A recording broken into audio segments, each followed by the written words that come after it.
अस्सलाम वालेकुम dear students. आज हमारा टॉपिक है moving coil galvanometer. Moving coil galvanometer जो है ये हमारा यूनिट 3 का टॉपिक है। तो इसको आज हम पढ़ेंगे। So what is a galvanometer? Galvanometer हम किसे कहते हैं? बेसिकली गैल्वेनोमीटर एक डिवाइस होता है, it's a device which is used to detect और मेजर स्मॉल करंट्स। यानी अगर किसी वायर से एक स्मॉल करंट फ्लो कर रही है, उसको डिटेक्ट करने के लिए हम गैल्वेनोमीटर का इस्तेमाल कर रहे हैं, या कोई स्मॉल करंट मेजरमेंट करने के लिए भी हम गैल्वेनोमीटर यूज करते हैं। So galvanometer it is a device which is used to detect and measure small current. So लिखा है मैंने बोर्ड पे definition, it's a device used to detect and measure small currents. अब इसका प्रिंसिपल में देखना है कि ये किस प्रिंसिपल पे काम कर रहा है, फिजिक्स का कौन सा प्रिंसिपल इसमें अप्लाई होता है। सो it is based on the principal that when A rectangular coil, जो पिछली वीडियो पढ़ाया मैंने कि when A rectangular coil carrying current is placed in a magnetic field, जब किसी कॉइल रेक्टेंगुलर कॉइल से करंट फ्लो कर रही है उसको हम मैग्नेटिक फील्ड में रखते हैं, एक्सटर्नल मैग्नेटिक फील्ड में, and a torque acts on that coil, the coil experience a torque and due to that torque the coil rotates, वो कॉइल रोटेट करती है। तो इसमें भी वही प्रिंसिपल अप्लाई होता है कि when A current carrying coil is placed in a magnetic field, A torque acts on the coil which rotates the coil, coil वो रोटेट करती है मैग्नेटिक फील्ड में। यही इसका प्रिंसिपल है। अब इसकी कंस्ट्रक्शन क्या है? कंस्ट्रक्शन इसकी क्या है वो मैंने बनाई है, फिगर बोर्ड पे ड्रॉ की है मैंने। इसकी इंटरनल स्ट्रक्चर मैंने ड्रॉ की है, पूरा नहीं बनाया है मैंने। बेसिकली इसमें एक कॉइल होती है, वायर होती है, that wire is wound on a non metallic frame, यानी एक नॉन मेटलिक फ्रेम पे एक कॉइल को हम वोन्ड करते हैं। तो coil is particularly mainly of copper, copper की होती है, एंड दैट्स इंसुलेटेड, ये इंसुलेटेड होती है कि ताकि एक दूसरे के साथ टच नहीं करे ये। तो that insulated coil is wound on a non metallic frame in the form of a rectangular shape बनती है इसकी। जैसे मैंने इसको यहाँ दिखाया मैंने, ये कॉइल है, इसको नॉन मेटलिक फ्रेम के ऊपर वोन्ड किया गया है, तो इसकी एक रेक्टेंगुलर शेप बन गई है। तो इस कॉइल को हमने रखा है between the two cylindrical poles of a magnet. ये यहाँ पे लगाया है इसको, नॉर्थ पोल, यहाँ से साउथ पोल है, ये सिलेंड्रिकल मैग्नेटस है नॉर्थ एंड साउथ। तो इसके बीच में रखा है इस कॉइल को। The coil is free to rotate, ये मतलब बिल्कुल फ्री है, ये इसमें रोटेट कर सकती है coil. The two ends of the coil, इसके दो एंड्स जो होते हैं, एक एंड ऊपर वाला है, this end is connected to a phosphor bronze wire, जो थिन वायर होती है, फॉस्फोर ब्रॉन्ज एलॉय एक होता है, तो इसकी एक वायर है, तो इसको यहाँ ऊपर कनेक्ट किया गया है। So this forms the terminal 1, ये ऊपर एक टर्मिनल 1 बनता है इस गैल्वेनोमीटर का। एंड जो इसका अदर एंड है, the other end of the coil, that is connected to a thin spring, एक बिल्कुल पतली एक स्प्रिंग होती है, स्प्रिंग के थ्रू इसको कनेक्ट किया गया है, and this forms the terminal 2, terminal 2 T2 of this galvanometer. So these two terminals they acts as input and output for the current, यानी एक टर्मिनल से करंट आती है और दूसरे टर्मिनल से करंट बाहर निकलती है। तो इस कॉइल से जब करंट फ्लो करती है, तो करंट जब फ्लो होगी इससे, तो उससे ये मैग्नेटिक फील्ड प्रोड्यूस होगा, and because of that magnetic field and external magnetic field A torque acts on this coil, इस पे एक टॉर्क एक्ट होता है। तो उस टॉर्क की वजह से ये कॉइल जो है ये रोटेट करती है, इसमें इट रोटेट्स, यहाँ पे ऐसे रोटेट करेगी। अगर कॉइल इस डायरेक्शन में है तो टॉर्क की वजह से ये ऐसे रोटेट करेगी ये। तो यहाँ ऊपर एक पॉइंटर लगा होता है इसको, जिसका पॉइंटर, इसको हम वो नीडल भी होती है जो देखा आपने मीटर। तो this needle this shows this pointer it shows deflection, यानी कितनी डिफ्लेक्शन। एक्चुअली क्या है इसका जो प्रिंसिपल क्या है वो ये है कि जो करंट आई जो है it is proportional to the deflection, इसको डिफ्लेक्शन कहते हैं फाई। यानी जितना इसमें ज्यादा करंट फ्लो करेगा इस कॉइल से, तो उतनी ज्यादा डिफ्लेक्शन होगी। यही हमें देखना है, इसको हमें यही प्रूव करना है कि I is proportional to phi, I is a current and phi is a deflecting torque. तो कितना करंट फ्लो करने से कॉइल कितनी डिफ्लेक्ट हो गई, यानी जितना ज्यादा करंट इसे फ्लो करेगा उतनी ज्यादा डिफ्लेक्शन होगी उसकी, तो उतनी ज्यादा वो पॉइंटर हमें रीडिंग दिखाएगा। तो आपको समझ आया होगा कि what is the construction of this galvanometer. अब हम जाएंगे इसकी वर्किंग पे, इसकी वर्किंग क्या है, ये किस तरह ये वर्क कर रहा है ये गैल्वेनोमीटर।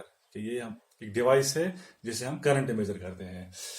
तो इसकी वर्किंग क्या है, वर्किंग हम देखेंगे।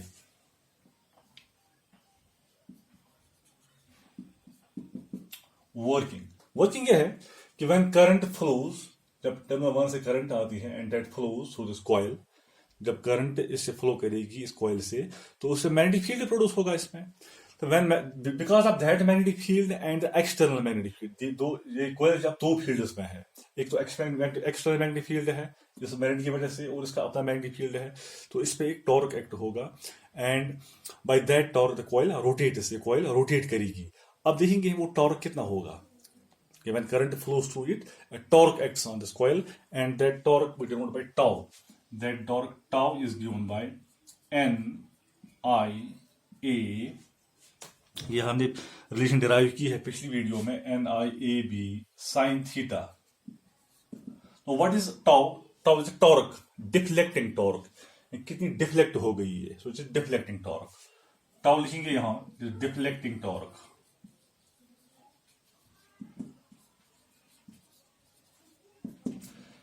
N is number of turns. Number of turns in the coil. इस कॉइल में है, जो रेक्टेंगुलर कॉइल जो है, जो हमने वोन्ड की मेटलिक फ्रेम पे, इसमें कितनी टर्न्स है, that is N. A is the area of coil, area of rectangular coil. B जो है, B is external magnetic field, जो एक्सटर्नल मैग्नेटिक फील्ड है, B is external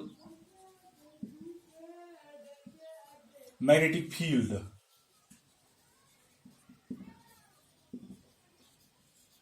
external magnetic field and theta जो है, theta is the angle between direction of magnetic field and plane of coil. Theta is the angle between angle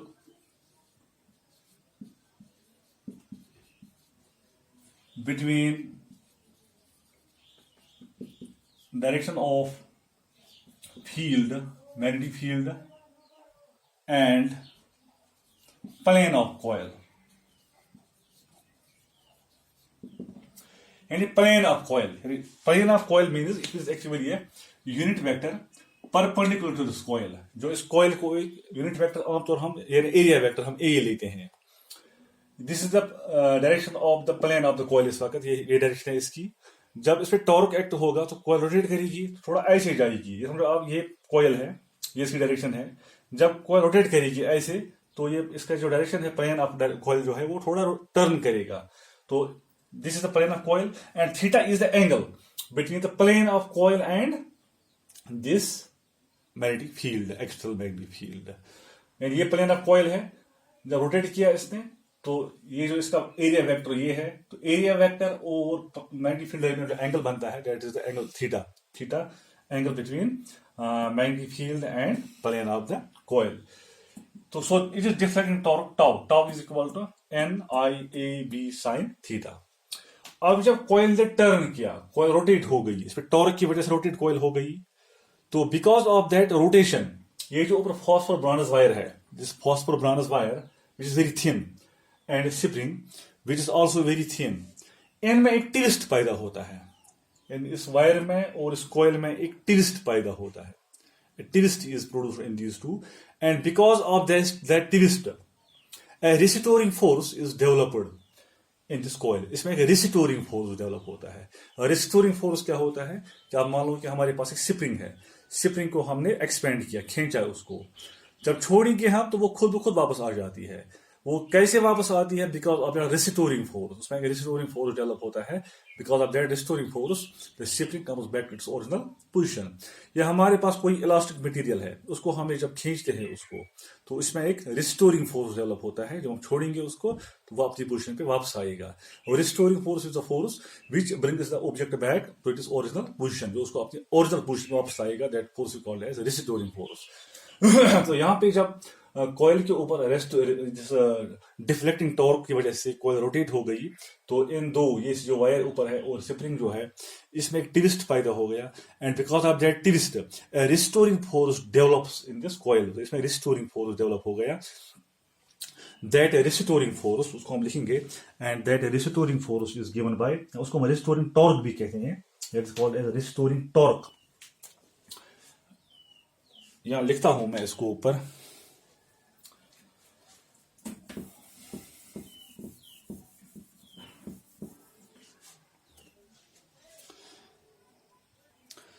So when the coil rotates, the fine wire and spring starts twisting. This develops a restoring torque in the coil. तो उससे coil में एक restoring torque develop होता है, and the coil tries to come to back to its original position. उससे क्या coil अपनी position पे वापस आती है. That restoring torque, that is denoted by tau restoring, and that is equal to k phi, where phi is a deflecting angle. यानी कितनी coil deflect हो गई, phi is a deflecting angle. और जो के है, K is a constant, it's called a torsional constant, this is called a torsional constant. It is equal to the restoring torque per unit length. सो K जो है, K, wire K is restoring torque per unit length, restoring torque per unit length, यानी एक unit length, ये जो spring है या ये जो वायर है जिसमें ट्विस्ट आता है, तो एक यूनिट लेंथ में कितना रिस्टोरिंग टॉर्क डेवलप हो गया, कितना ट्विस्ट आ गया इसमें, दैट इज की is restoring torque per unit length, and this is called torsional constant, this is called torsional constant, torsional constant. Phi is a deflecting angle, यानी कितनी कॉइल डिफ्लेक्ट हो गई, it is deflecting angle.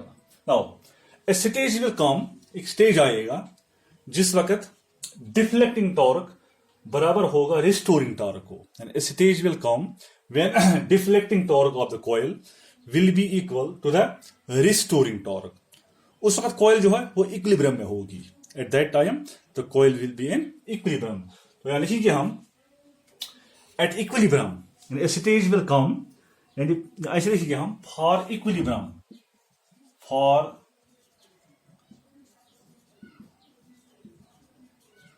equilibrium of the coil, tau restoring should be equal to tau deflecting, यानी deflecting torque should be equal to restoring torque. तो what is deflecting torque, ऐसे लिखते हैं, इसको हम लिखेंगे साइड में, यानी tau deflecting should be equal to tau restoring. Now, what is tau deflecting torque? That is N IAB sin theta. It is equal to tau restoring. Restoring तो ये है, it is K phi.